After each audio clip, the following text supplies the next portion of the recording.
வேலுண்டு வினையில்லை. வணக்கம். நான் இன்றைய பதிவில் மாசி மாதத்தில் பிறந்தவர்களை பற்றிய பொதுவான பலன்களை கூறுகிறேன். பொதுவாக சூரியன் கும்பராசியில் சஞ்சரிக்கும் காலம் மாசி மாதம் ஆகும். கும்பம் என்பது ஸ்திர ராசி. மாசி மாதத்தில் பிறந்தவர்கள் எந்த இடத்தில் எதை பேச வேண்டும், எதை பேசக்கூடாது என்றும் அறிந்திருப்பர். சில இடங்களில் மௌனமே சாலச் சிறந்தது என்பதை அறிந்திருப்பர். சிறந்த அறிவாளிகளாகவும் திறமைசாலிகளாகவும் இருப்பார்கள். இவர்களிடம் சரளமாக பணப்புழக்கம் இருக்கும். இவர்கள் இல்லாதவர்க்கு இயன்ற அளவு செய்யக்கூடியவர்கள். காதல் திருமணம் செய்ய விருப்பப்படுபவர்கள். இவர்களுக்கு இறை நம்பிக்கை உண்டு. மன உறுதி உடையவர்கள். இவர்களை ஏமாற்றுவது கடினம். உயர்ந்த பண்பு உடையவராக இருப்பார்கள்.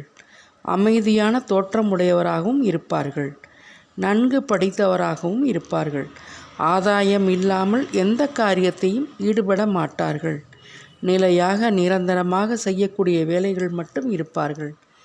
இம்மாதத்தில்தான் மாசி மகம், சிவன்ராத்திரி போன்ற முக்கிய விரத நாட்கள் வரும். இம்மாதத்தில் பிறந்தவர்கள் குடும்பத்தினரையே விட்டு கொடுக்கும் மனப்பான்மையுடையவராக இருப்பார்கள். காரியங்களை திட்டமிட்டு செய்ய வல்லவர்களாகவும் இருப்பார்கள். இவர்கள் சூழ்நிலையேற்பவாறு நடந்து கொள்வார்கள். இவர்களிடம் யார் உண்மையை மறைத்தால் கண்டுபிடித்து விடுவார்கள். குறிக்கோளுடன் வாழ்பவர்கள். மன உறுதி உடையவர்கள். எப்பேற்பட்ட சூழ்நிலையையும் சாதிக்கும் வல்லமை உடையவர்கள். அனைவருடனும் சகஜமாக பழகுவதால் இவர்களுக்கு ஏராளமான நண்பர்கள் மற்றும் உறவினர்கள் இருப்பார்கள். கள்ளம் கபடு இல்லாமல் வெள்ளை உள்ளம் கொண்டவர்கள். தலைமை பொறுப்புகள் தானாக இவர்களுக்கு தேடி வரும். இம்மாதத்தில் பிறந்தவர்களை சுகபோக பாக்கியசாலிகள் என்றே கூறலாம். சேமிப்பில் அக்கறை உடையவர்களாகவும் இருப்பார்கள்.